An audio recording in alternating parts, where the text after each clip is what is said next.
Occasion ఏదైనా location ఎక్కడైనా తెలుగువారి వేడుక అంటే ఆలివ్ మిఠాయి ఉండాల్సిందే. మిఠాయి అంటే ఆలివ్. కుక్కతోకర వంకర అన్నట్లు ఉంది పాకిస్తాన్ పరిస్థితి. తాము ఉగ్రవాదులను పెంచి పోషించటం లేదని పైకి బీరాలు పోయినా అదే నిజమని మరోసారి నిజమైంది. ఆపరేషన్ సింధూర్ పేరిట భారత ఆర్మీ చేపట్టిన ఆపరేషన్ లో పెద్ద ఎత్తున ఉగ్రవాదులు చనిపోయారు. అయితే టెర్రరిస్టుల అంత్యక్రియలకు ఆర్మీ పెద్దలు హాజరు కావటం చూస్తుంటే ఉగ్రవాదులతో పాక్ ఆర్మీ అంటకాగుతున్నట్లు మరోసారి స్పష్టమైంది.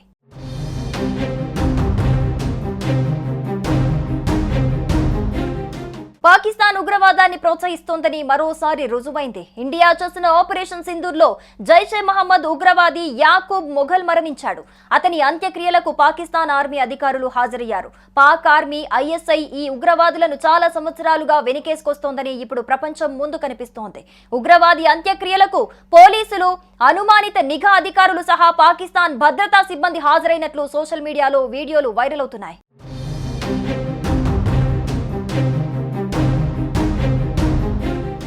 ఈ దాడుల్లో అనుకున్న సంఖ్య కన్నా ఎక్కువ మంది ఉగ్రవాదులు మరణించినట్లుగా సమాచారం అందుతోంది. పాకిస్తాన్ సోషల్ మీడియాలో ఇందుకు సంబంధించిన వీడియోలు వైరల్ గా మారాయి. కీలక ఉగ్రవాదులు మరణించినట్లుగా తెలుస్తోంది. వీరందరికీ సామూహిక అంత్యక్రియలు చేపడుతున్నారు. వీరి మృతదేహాలపై పాకిస్తాన్ జెండాను ఉంచి నివాళులర్పిస్తున్నారు. దీనిని బట్టి చూస్తే ఉగ్రవాదులకు పాకిస్తాన్ ఎంత మద్దతిస్తుందో తెలుస్తోంది. ఇన్నాళ్ళు మా దేశంలో ఉగ్రవాదులు లేరని బుకాయిస్తూ వస్తున్న పాకిస్తాన్ చనిపోయిన ఉగ్రవాదుల అంత్యక్రియల్లో ఊరేగింపుల్లో పాల్గొనటం చర్చనీయాంశంగా మారింది.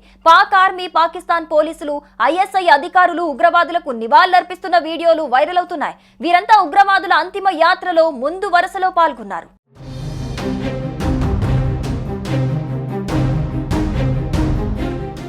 మరోవైపు ఆపరేషన్ సింధూర్ లో తీవ్రంగా గాయపడిన జైషే మహమ్మద్ ఉగ్రవాద సంస్థకు చెందిన కొందరు సభ్యులను పాకిస్తాన్ ఆర్మీకి చెందిన ఒక సీనియర్ అధికారి స్వయంగా ఆసుపత్రికి వెళ్లి పరామర్శించిన ఉదంతం వెలుగు చూసింది.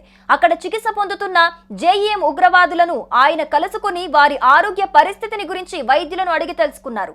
వారికి అందుతున్న చికిత్స, కోలుకుంటున్న తీరుపై ఆరా తీసినట్లుగా సమాచారం.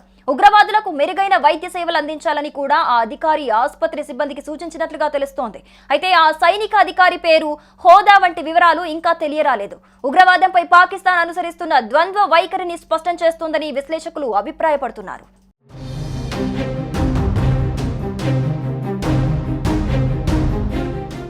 ఉగ్రవాదులు చేస్తే అక్కడ పాక్ ఆర్మీకి ఏం పని అనేదే ఇప్పుడు ప్రశ్న.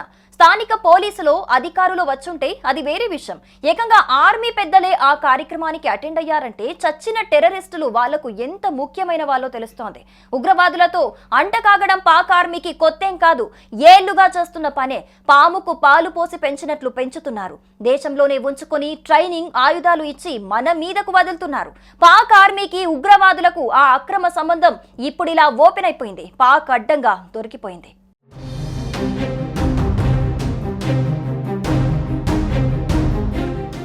సుమన్ టీవీలో మీ పర్సనల్ అండ్ బిజినెస్ ప్రమోషన్స్ కోసం కింది నెంబర్కి కాంటాక్ట్ చేయండి.